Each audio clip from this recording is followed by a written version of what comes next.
How's it, everybody? This is your weekly vitamin. My Bible reading this morning was from Psalms 73. And there are three verses that I just want to read quickly. Psalm 73, verses 26 to 28. My flesh and my heart may fail, but God is the strength of my heart and my portion forever. For behold, those who are far from you shall perish. You put an end to everyone who is unfaithful to you. But for me it is good to be near God. I have made the Lord God my refuge, that I may tell of all your works. Amen. Off to meet some guys for some coffee again and a bit of a ride before I go to church. Being that this is the Middle East, our church services are on a Friday morning.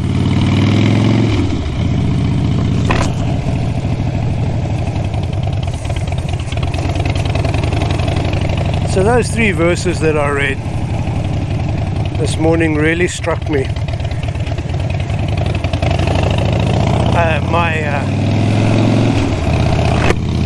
I've shared my testimony before. Maybe I'll put the link in the comments down below.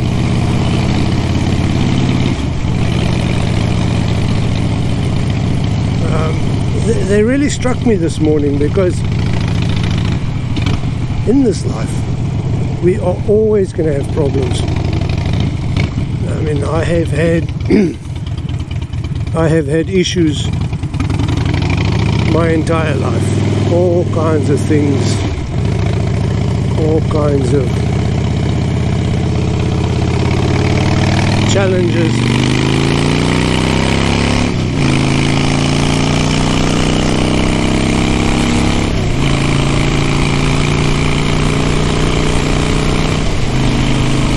And before 2010, those challenges used to eat me up. They used to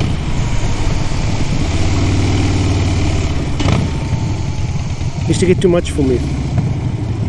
I mean, they all culminated into a moment. 2010 was when I got saved. And since then I have had the same challenges, the same issues, finances.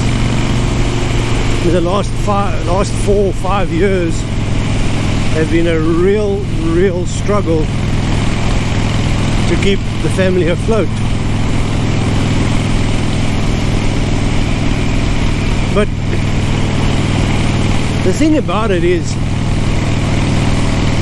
the Lord is my strength and my portion forever. He's where my strength comes from, so that I may tell of His works. And I've never really understood that until this morning, when I read it and I reflected back and I thought, but that is exactly it. The Lord is my portion and the strength forever, so that I may tell of His good works. How do we tell people about what God has done in our lives if we just have an easy life? You know, if we just have an easy life where no challenges come to us, no hard times, no hardships. First of all, how are you going to know that it's a good life if you haven't seen what a challenge is, what a bad life can be? And now, don't get me wrong, I'm not saying that people with a testimony of growing up in the church and never having to face their own real sinful nature in a destructive manner don't have a good story. I'd love to have that story for my kids, or even myself. But even those people that have a so-called normal Christian testimony, believe you me, every single one of those people has had challenges. They have had struggles. They may not have lived out their struggles like some of the rest of us in open rebellion, but they've had them in their hearts. There's no one on this earth that has not had doubts, that has not faced challenges that just seem so too much for us. There's a saying that says God will never give you more than he can handle. I dispute that. I think that God will allow things to happen to you that are way more than you can handle. Because when you hit a situation that you can't handle help yourself, who do you turn to? I used to turn to all kinds of other things which were never the answer. Now I turn to God and I say, God, I can't handle this. I have no clever scheme to get myself out of this predicament. I have no strength to handle this challenge. And God always answers. You know, sometimes that answer is no, you can't do this, wait. Sometimes the answer is an epiphany that says, try this. Sometimes the answer is, it's not my time yet, wait for me to act. But God always answers us. And so, I will tell of his works. Things happen. I don't understand them. I have no idea how to get through them.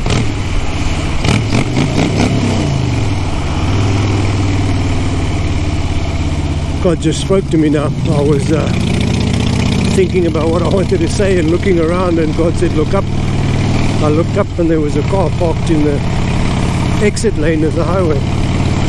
You see, it's little things like that that we think are, oh, it's our own situational awareness, it's not.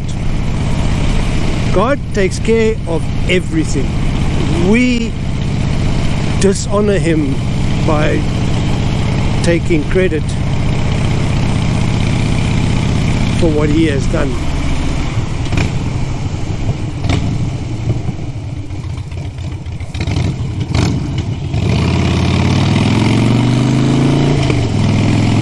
I mean, I could have said, oh, look, I have been aware, I'm awake. But that was not the case. I didn't realize that car had stopped. I'd seen it. I looked down, I didn't realize because there were no lights. And yet God said to me, look up. It's not your time yet. And how do you not love a God like that cares so much for you?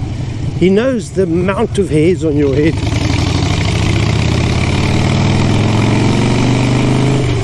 How do you not love someone that loves you so much that he is constantly by your side, constantly in your heart, constantly in your mind, helping you, guiding you, shaping you, crying with you when you have hard times, rejoicing with you when you have good times, and rejoicing with you when you get to those moments where even in the hardest of times you can joyfully worship him. I've been through times where I just didn't know how I was going to pay the rent. I had no idea how I was going to pay our water and lights and utilities. But if I look back over the last 5 years, it has always happened. Always. Somehow it's happened. Sometimes God will say to me, try this, go do this. Or sometimes people will just come to me out of the blue and say, I'm not going to name his name, but I had a very close friend in the men's group in our church that I went to. 1 month I was our entire rent short. I didn't have it. And in this environment, you don't pay your rent. They don't kick you out or anything. They'll just put you on a travel ban. In other words, you can't leave the country. And I work in Saudi Arabia and live in Bahrain. If I can't leave the country, I can't work. And then it's just a vicious downward spiral. And I was praying about this. I was in a panic. I was stressed. I had no idea how I was going to go out of this. And that morning there was a knock on my door. And a man stood there and said, I want to give you this money. It was enough to cover my rent. Being an independent South African who's always used to doing everything on my own, there were two lessons in that moment for me. One was trust the Lord. And the second was shut up, put your independence in your pocket, and graciously accept when someone is being obedient to the voice of the Lord and gives you money to help you out. That's not easy to do. I don't like taking help. I grew up in an era where my country was ostracized by the world. We learned to stand on our own 2 feet. We learned to take care of business ourselves. And you know, God said, no, you guys aren't you're not in control, I am. Listen to me, read my word, trust me, I am the creator. I am the one that has the whole world in his hand. Your strength and your portion is mine to give. And I don't give and take away.